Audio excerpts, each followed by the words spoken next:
been listening to Revival a lot these days, even more than Kamikaze, and I honestly don't understand how this album was hated so much.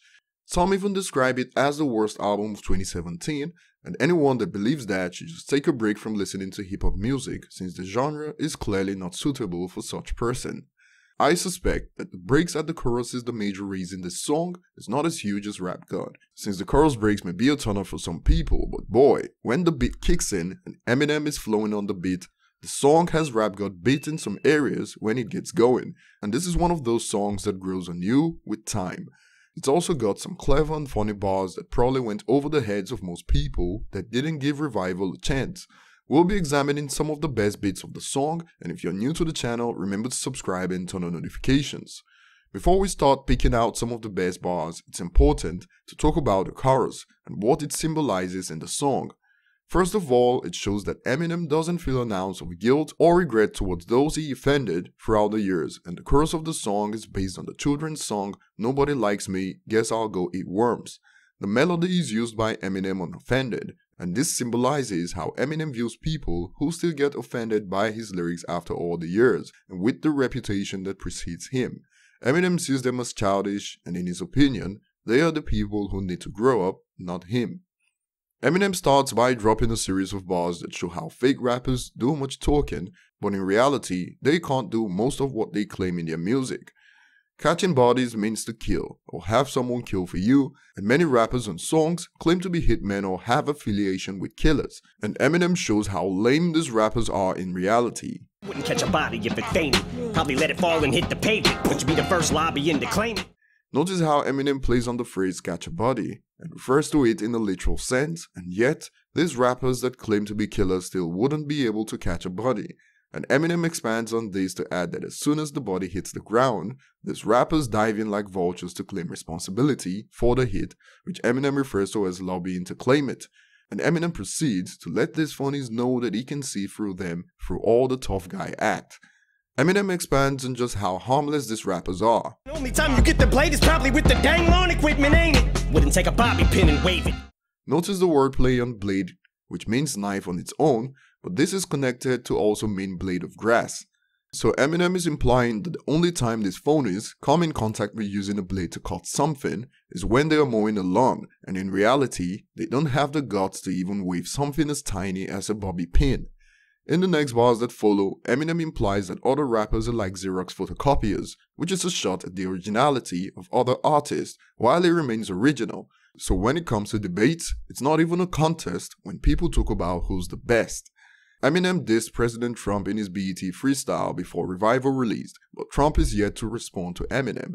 And Eminem also states in this verse that he's not gonna stop using his lyrics as a weapon of mass destruction. My pen and pencil is a missile launcher, and Senator Mitch McConnell's is vacant for bitches done.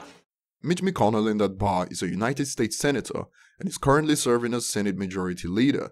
And Eminem believes Mitch and Trump are the same in his book, and Eminem even adds that he'll stiff-arm Ivanka while hitting on Melania. Ivanka is Trump's daughter, and to stiff-arm someone is to tackle or offend of someone by extending an arm rigidly or simply to treat someone in a cold way. But while doing this, it's also going to be making sexual advances towards the First Lady, Melania.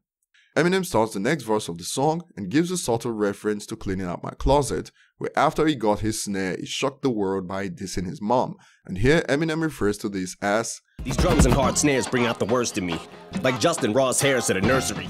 Justin Ross Harris in that bar is Eminem referring to a father that left his son in a hot car that led to the death of his son, Cooper Harris.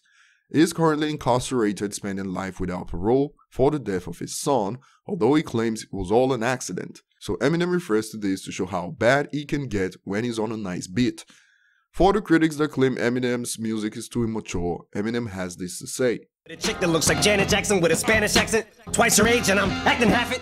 On Asshole from MMLP2 for instance, Eminem stated that he'll never grow up, so critics can keep waiting, and here Eminem is pretty much stating that although he's with a girl that's half his age, so 22 at this time, he's still acting half her age, so he's acting like an 11-year-old, so they can all call him childish all they want, it doesn't bother him.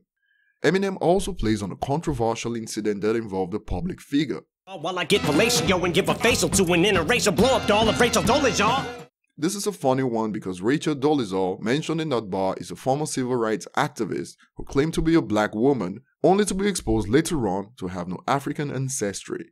Dolezal was even president of the National Association for the Advancement of Colored People until the controversy over her racial identity made her resign. Despite being born white, she still identifies as a black woman. The next bars proved to be the most popular on the song. My competition can't see me, 'cause I don't own a mirror. This should be easy, but you'll be surprised by how many people don't get the meanings of this bar. Eminem has stated several times that his only real competition in the rap game is himself, which is actually grounded in facts, since Revival was called a flop, but if any other rapper did Revival numbers, they will be hailed as successful. Since his only competition is himself, he can't see himself because he doesn't own a mirror, and based on history, we know Slim Shady, his alter ego, usually resides in the mirror, so without mirrors, Slim Shady, his competition, can't see him. Eminem's lyrics causes anxiety for those that easily get offended. They get triggered to the point that they tremble, and Eminem describes this as anxiety throwing gang signs. Eminem adds, I'm getting back on women hate crimes, like Ray Rice when he FaceTimes. Ray Rice in that bar was an American footballer that knocked out his girlfriend and dragged her unconscious body out of the elevator, and FaceTimes could also be a play on the fact that Ray Rice was facing possible time in jail of 3 to 5 years for aggravated assault in 2014. It didn't take too long for Slim Shady to show himself with bars like this. Gotta stab a bitch at least 8 times to make it on Dateline. Eminem here is stating what it will take for him to make it on Dateline, which is a show that focuses mainly on true crime stories that's broadcasted on the NBC network. The final verse of the song starts, and we get one of the funniest bars on the song.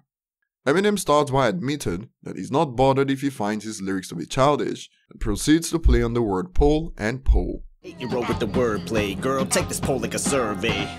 Pole is a synonym for survey, and Eminem plays on the word with the homophone pole to imply that he's talking about his dick. And not too long into the verse, Eminem talks about how other rappers don't want to get into competition with him. Eminem describes this as a pissing contest, and on its own, this is a slang that means a rivalry in which the main concern of the parties involved is the conspicuous demonstration of superiority. Since pissing is in this slang, Eminem doesn't waste the opportunity to bring R. Kelly into this. You wanna get into a pissing contest and find out who's better? Amy made a fool out of when I pulled out him. R. Kelly with a full bladder. Eminem refers back to the scandal that got R. Kelly in hot water and stained his reputation when a sex tape surfaced in which the artist was pissing in the mouth of a minor.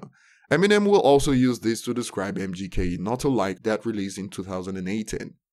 Eminem then moves on to the point in the verse that actually turns out to be faster than the fastest beat of Rap God. Although in Offended's entirety, Rap God ended up faster, but this beat was faster than Rap God's fastest section. But I'm never gonna get the credit for the sweat and blood I put up independent. When I'm dead, I wonder will they put me on a pedestal or forget I was ever this incredible. Like this part of the song contains bars that suggest that Eminem is well aware that he's not as popular as he once was, but is now making sure every opportunity counts since he's not going to live forever.